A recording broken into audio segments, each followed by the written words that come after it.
ചിലർ പറയും പടം കൊള്ളത്തില്ല. ഓടാ സൂര്യയുടെ സിക്സ് പാക്ക് പ്രതീക്ഷിച്ചാരോ, ഇത് കംബാക്ക് ആണ്.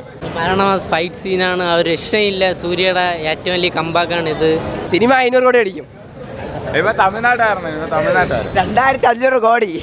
ബ്രോ പടം നമ്മൾ പ്രതീക്ഷിച്ച അത്രയും ഹൈപ്പ് ഒന്നും കിട്ടിയില്ല. നമ്മൾ കുറെ കൂടെ പ്രതീക്ഷിച്ചാണ് വന്നത്, പക്ഷേ ആ ഒരു ലെവലൊന്നും കിട്ടിയില്ല. റെട്രോ കൊള്ളത്തില്ല. അഴുക്കപ്പടം എന്ന് പറഞ്ഞാൽ ഒട്ടും എൻഗേജ് ചെയ്യാനോ സ്ക്രീനിൽ നോക്കാനോ വേറെ ഒന്നുമില്ല. വിജയണ്ണൻ തലനാരിഴയ്ക്ക് രക്ഷപ്പെട്ടെന്ന് വേണം പറയാം. ഈ കഥയും കൊണ്ടാണ് വിജയണ്ണൻ്റെ അടുത്ത് പോയിരുന്നെങ്കിൽ. ചേട്ടാ ഒട്ടും കൊള്ളൂല, ചേട്ടാ ഒട്ടും കൊള്ളത്തില്ല. ഈ കങ്കുവയുടെ ക്ഷീണം പുള്ളി ഇതിൽ മാറ്റും എന്നാണ് വിചാരിച്ചിരുന്നത്. പക്ഷേ അതിനേക്കാളും കുറച്ചുകൂടെ ക്ഷീണത്തിൽ നമ്മളങ്ങ് കിടത്തി കളഞ്ഞു പുള്ളി.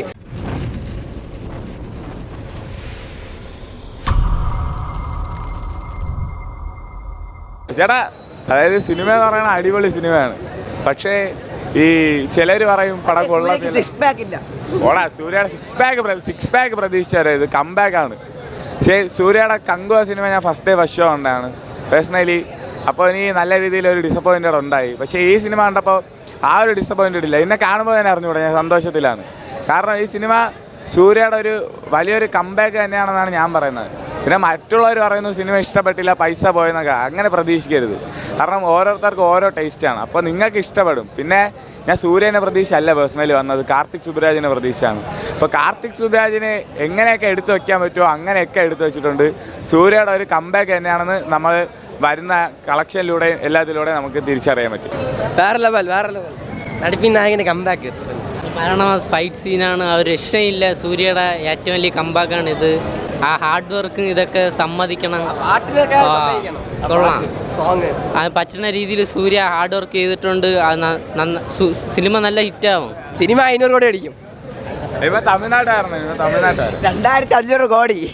ബ്രോ പടം നമ്മൾ പ്രതീക്ഷിച്ച അത്രയും ഹൈപ്പ് ഒന്നും കിട്ടിയില്ല. നമ്മൾ കുറെ കൂടെ പ്രതീക്ഷിച്ചാണ് വന്നത്, പക്ഷേ ആ ഒരു ലെവലൊന്നും കിട്ടിയില്ല.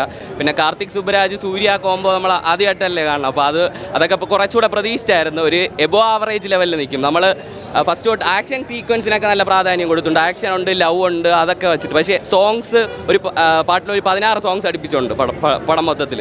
അത് കൊണ്ടുപോകണതും കൊള്ളായിരുന്നു. പക്ഷേ ക്ലൈമാക്സ് വലിയൊരു ഇമ്പാക്റ്റ് നമുക്ക് അങ്ങനെ ഉണ്ടാക്കി തന്നില്ല. നമുക്ക് ഒരു ഒട്ടും വിചാരിക്കാത്ത ഒരു രീതിയിലുള്ള ക്ലൈമാക്സ് ആയിരുന്നു. ഒരു എബോ ആവറേജ്.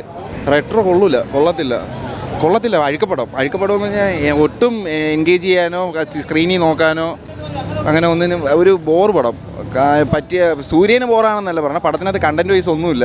കണ്ടും അടുത്താണ്. ജിഗർദാണ്ട 2ൻ്റെ സെയിം ക്ലൈമാക്സ് ഒക്കെയാണ് എനിക്ക് ഫീൽ ചെയ്തത്. അത് പുള്ളി സെലക്ട് ചെയ്യുന്ന കണ്ടന്റിൻ്റെയും സ്റ്റോറിയുടെയൊക്കെ പ്രശ്നം കൊണ്ടായിരിക്കാം. പക്ഷേ കാർത്തിക് സുബ്രാജിൻ്റെ ആ ഒരു ക്വാളിറ്റി എന്ന് പറഞ്ഞാൽ പഴയ പടത്തിൻ്റെ അതുപോലെ ഇരിപ്പുണ്ട്. ജിഗർദാണ്ടയൊക്കെ അതുപോലെ ക്ലൈമാക്സ് ഒക്കെ എനിക്ക് അതുപോലെ ഫീൽ ചെയ്ത്. ഒരുപാട് സ്ഥലത്ത് കുറച്ച് ഫ്രെയിമും കുറച്ച് സ്ലോ മോഷനും BGM ഒക്കെ ഉണ്ട്, ഇല്ലയെന്ന് പറയാനുള്ള. പിന്നെ എടുത്തു പറയേണ്ടത് ഒറ്റ ടേക്കിലുള്ള ഒരു സീനുണ്ട്, ഒരു 10-20 മിനിറ്റ് അടുപ്പിച്ച് 15 മിനിറ്റ് എന്തായാലും വരും. അത് കിടിലമായിരുന്നു. അത് മാരക എഫേർട്ടായിരുന്നു. അത് നന്നായിട്ട് ചെയ്തിട്ടുണ്ട്. അല്ലാതെ അതർവൈസ് പടത്തിനകത്ത് ഒന്നും അങ്ങനെ എടുത്തു പറയാനായിട്ട് ഒന്നുമില്ല. BGM കൊള്ളാം, അല്ലാതെ വേറെ ഒന്നുമില്ല. വിജയണ്ണൻ തലനാരിഴയ്ക്ക് രക്ഷപ്പെട്ടെന്ന് വേണം പറയാം. ഈ കഥയും കൊണ്ടാണ് വിജയണ്ണൻ്റെ അടുത്ത് പോയിരുന്നെങ്കിൽ. കൊള്ളാം പടം കൊള്ളാം.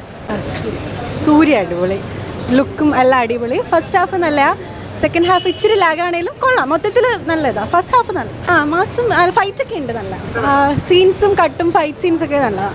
സിംഗിൾ ഷോട്ടൊക്കെ ഉണ്ട്. ഹാപ്പി. ചേട്ടാ ഒട്ടും കൊള്ളൂല, ചേട്ടാ ഒട്ടും കൊള്ളത്തില്ല. ഈ കങ്കുവയുടെ ക്ഷീണം പുള്ളി ഇതിൽ മാറ്റും എന്നാണ് വിചാരിച്ചിരുന്നത്. പക്ഷേ അതിനേക്കാളും കുറച്ചുകൂടെ ക്ഷീണത്തിൽ നമ്മളങ്ങ് കിടത്തി കളഞ്ഞു പുള്ളി. ക്ലൈമാക്സ് ഒക്കെ വൻ ബോറായിരുന്നു. പോസിറ്റീവ് തിങ് എന്ന് പറയാൻ ഒരു സിംഗിൾ ക്യാമറ ഷോട്ടുണ്ട്, ഒരു 5 to 10 minutes ആ ഒരു ഷോട്ടുണ്ട്. That was really nice. ആ ഒരൊറ്റ കാരണം കൊണ്ട് വേണമെങ്കിൽ ഈ പടം കാണാം. നാടിനെ രക്ഷിക്കാൻ വരുന്ന നായികയ്ക്ക് വേണ്ടി സാക്രിഫൈസ് ചെയ്യുന്നു. ലോജിക്കലി നടക്കാത്ത കുറേ കാര്യങ്ങളും ഭയങ്കര ലാഗാണ്. ഒട്ടും കൊള്ളില്ല.